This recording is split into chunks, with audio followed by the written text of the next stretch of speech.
Have we been looking at the wrong calendar to see God's timeline? When we look at the Jewish calendar, do current events become more clear? Today I have Mark Bills joining me on the show to share some incredible information about how the Jewish calendar influences our economy and so much more.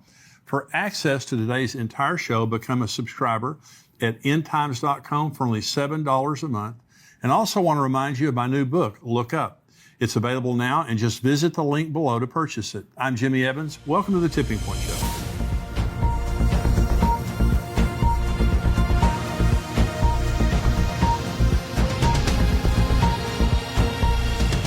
Welcome to the Tipping Point Show. I'm Jimmy Evans, and I'm honored today to have joining me again on the show Mark Bills. He is the founder of El Shaddai Ministries in Washington State.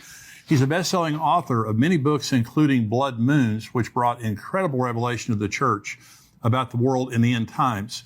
He's also a well-known and popular commentator on the biblical feasts of the Lord. Mark always brings a fresh perspective on Bible prophecy in the end times, and today we're going to be talking about his book, God's Daytimer. And Mark, it's great to have you here. Oh, it's so great to be here. All the way from Washington State, that beautiful place up there. So it's good to have you here. Well, thank you, Jimmy. It's so great. Well, you've got so much incredible revelation. Now, I mentioned the book Blood Moons, and we're going to be talking about that some. But I remember that just shook the entire church world. I mean, when you read in Joel 2 about, the moon turning blood and, the sky growing dark and all that, the sun not giving its light, you brought new meaning to that because we didn't realize it was talking about lunar eclipses.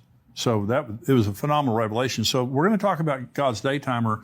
And let me just begin by asking the question, why is being on God's calendar so important? Well, I think one of the main reasons, if you're familiar with, everyone's familiar with 1 Chronicles 12:32, to be like the sons of Issachar who understood the times. Right. We need to understand the times. In Genesis 1:14, God said he created the sun and the moon, number one, for signs, not light, not heat. It was for signs. And then it says for seasons, days, and years. Well, here's the thing. We know we're not going to use the Mayan calendar. That kind of everyone was scared about that. We're not using the Muslim calendar. It's based only on the moon. We're not to use the Gregorian calendar because it's only based on the sun. Right. And Genesis 1:14, God said we are to use the sun and the moon. And so the biblical calendar is what God uses. And then what the problem is our English. When we hear the word seasons in Genesis 1:14, we think of winter, spring, summer, fall. Right. But the Hebrew word is moed, which means an appointed time. So God has appointed times on his calendar for when he's going to intersect with human history. Right. They were also called holy convocations, the festivals, which literally means a dress rehearsal. Wow. Now, do you want to be at the wedding of the Messiah? I do. Then we need to be at the dress rehearsal. Do you want to be at the coronation of the Messiah? That's right. Then we need to be at the dress rehearsal. Yeah. We need to understand those things.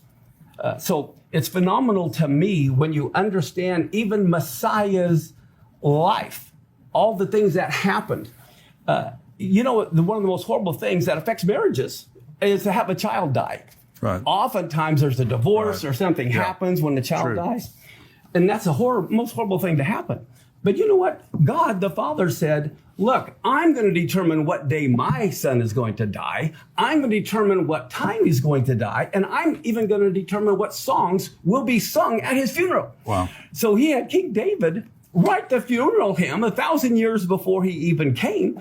And then from Moses all the way to Messiah, every year they did the dress rehearsal of killing the Passover lamb. And that's when he died, was on Passover. Now, you remember in the Gospels, it talked about they sang a hymn before they went over the Mount of Olives. Yeah. I know the words to the song they sang. What is it? It's Psalms 118, the Hallel. Psalms 118 is the final song on every Passover. Wow. So right before he was betrayed and rejected, what are the words? Some of the words in Psalm 118? This is the stone the builders have rejected. It's going to become the headstone of the corner. Wow. And then the following morning, they sing Psalm 118 3 times on Passover. At 9 in the morning, the time of the morning sacrifice, at noon, and then at 3 in the afternoon. Wow. So what happens?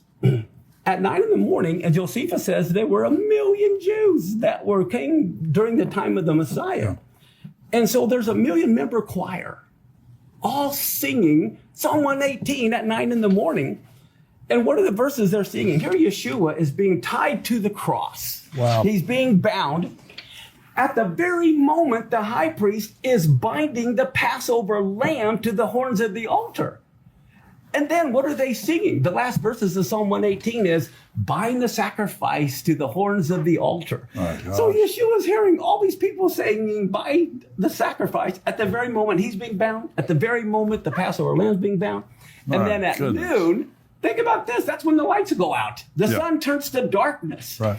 And I can just see all the Jewish people, you know, 1 million of them, all of a sudden, well, they don't need their hymn book anyway. But here Messiah is now up on the cross. He's lifted up between heaven and earth. Well, they're singing Psalm 118. The right hand of the Lord is lifted up. The right hand of the Lord is exalted. And then at 3 in the afternoon, what happens? This is the very moment the last Passover lamb for the nation is slain. It's the very moment Yeshua is slain. And they're singing Psalm 118. This is the day the Lord has made. Wow. You know, and that's so incredible. Well, yeah. What are the odds? But you're saying the calendar, God's calendar, determines those things. Everything that happens that's significant happens on God's calendar. Just like, and this was important to think about. Do you believe God's the same yesterday, today, and forever? Absolutely. If he fulfilled all the spring feasts to the day, to the hour, he died on Passover. He was buried on unleavened bread. He rose on the Jewish Feast of First Fruits.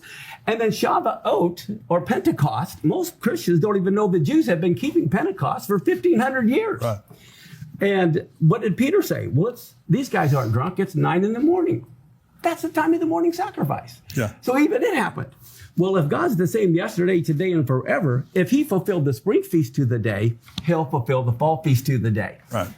And they have to happen in order. He can't rise from the dead until he died. Right. And he's not going to, you know. So the time that we're living in now, we have not seen any of the fall feasts fulfilled yet. They all are fulfilled a little bit partially. Right. What I mean by that is most Gentiles look at things linear.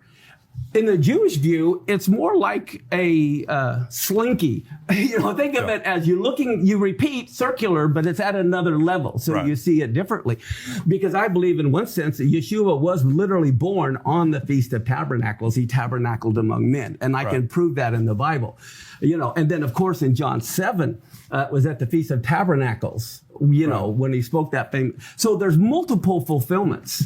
So we're about to see I don't know if it'll be the final fulfillment, you know, the end time fulfillment of trumpets. Yes. Of the Day of Atonement. Yes. And of Tabernacles. Exactly. That's why you hear trumpets all through the book of Revelation. Yeah, exactly. And there's 7 trumpets. Could each trumpet happen on a different year? Oh, wow. I mean, we have to look at things not just a one-time fulfillment, but every year it could be when one of the trumpets are blown. Wow. So let's talk about the Feast of Trumpets for just a minute. So you believe, I know that I've heard you say before, you believe that the fulfillment of that will be the rapture. I believe there will be multiple fulfillments because also at the very end, the trumpet will be blown.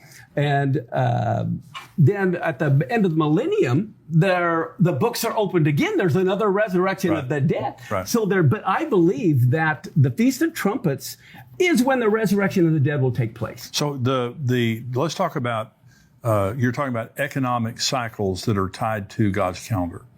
Definitely. And some people focus on the Shemitah year, but actually what's more important is the first year of the next Shemitah cycle. Right. And you look at all of the stock market crashes over the last 20, 30 years, they all begin at the end of the Shemitah and the beginning of the new cycle. Right.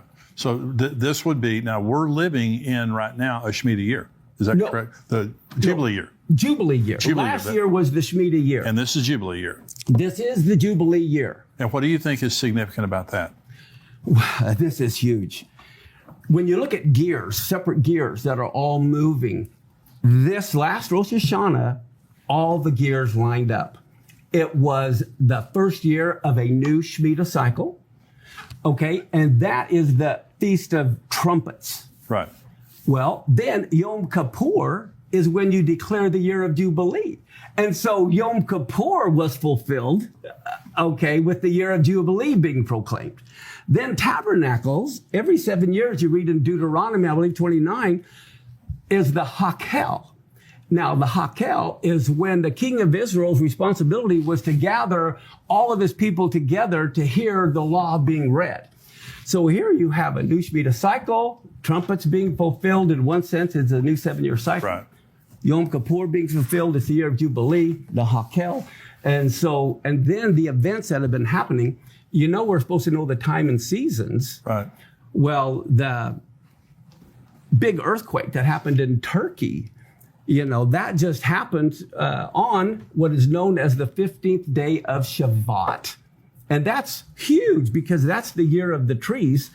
It's when God is watching to see who is bearing fruit. Wow. What people are, what nations are. And it was on that day in Turkey, which is the center of Africa and Asia and Europe, where all the tectonic plates are. Here we have this major earthquake, 7.8. And in research, I found out there was another major earthquake of 7.8 the same year World War I started. Wow. So I believe this is also a war cycle because the 67-year war happened the first year of a Shemitah. The 73 Yom Kippur war happened the first year of a Shemitah. Wow. You've got the Gaza war, the first Intifada, the quartet began. I mean, it's a war cycle. It's an economic cycle. And there's earthquakes that are tied to all of that as well. One of the things that it really fascinates me is these things don't happen by chance. Exactly. And you're saying when you go to God's daytimer, God declares the end from the beginning. Oh, you got it. Yeah. Yeah, that is the key. He declares, we don't have time to really show it on this show, but I can show you in Genesis 1:1, the first word declares everything that happened from the beginning in Hebrew. The very first word of Genesis 1:1 tells you all about the Messiah going to die. Wow. Yeah, it tells you everything about it. And I can even show you the timing of the first and second coming of Messiah in Genesis 1:1 in Hebrew. Good grief. Yeah, it's all there. It is all there, especially in the first word. So where do you believe that we are right now on God's calendar? Because this being a Jubilee year, it's a huge deal. Yes. Well, there won't be another one for 50 years. Exactly. And that's why this is so significant. Yeah. I have a list. I haven't showed you this. This is every Shemitah year and every Jubilee year all the way back to creation. Wow. And people can get it for free on our website. What is your website? Tell everybody. ESM.us. Good. We have so much stuff free. You just go to where it says resources, go to handouts, and you can go down to the letter S, Shemitah year. But for example, here we are right now in 20, every square is 7-year cycle. Right. Okay, so here's 2022 to 2023, and it goes to year from 5783 to 5789. That's the 7 years. The 2022 goes to 2028, 2029. But that's how I have this chart. I show where the blood moons occurred. But you see, we became a nation, okay, in 1776. Well, guess what? That was right before a Jubilee year. It so happens in 1776. Wow. That was led from a Shemitah year to a Jubilee year. Wow. That's incredible. But I go through and I have a lot of the key events on here in history. Well, I would encourage you to go on that website and get that. So you said on one of our shows, and people have just been talking about this ever since. So you believe that the 7-year tribulation is a Shemitah cycle? It has to be. If you remember, back in Leviticus, God commanded Israel to every 7th year, they had to set people at liberty. It was an economic. Right. This is where we get our 7-year bankruptcy law from. Right. Okay. Right. It was an economic reset every 7th year. Well, so then what happens is now, as we look at the year we're at, we see we're entering a year of Jubilee. And so this last year was an economic reset. And in the book of Daniel, we know Daniel was Jewish, right? Right. Yeah. So he talks about 70 weeks. And they're 70 weeks of years, where we get the 490 from. Right. Well, if it's 70 weeks of years, those are all Shemitah weeks. And the whole reason they went into captivity was because they didn't let the land rest the seventh year. Yeah. And 70 times 7 is 490. So, but that's why they had to spend 70 years in captivity so the land could catch up on the rest. And so we realize that is a Shemitah week. And therefore, it has to begin the first year of a Shemitah cycle. And we are right now in the first year of a Shemitah cycle. So I believe if the tribulation doesn't start this year, it can't start for 7 more years, which also gives us a relief after this year. We know we got 6 more years of work to do. Right. We have much more from Mark's interview, including what he is seeing in the current birth pangs that are happening in the world and connections between earthquakes and the rapture. To become a subscriber, visit endtimes.com and join us for only $7 a month. Along with the rest of today's interview, you'll get access to all of our End Times articles, shows, and teaching. Join us at endtimes.com today.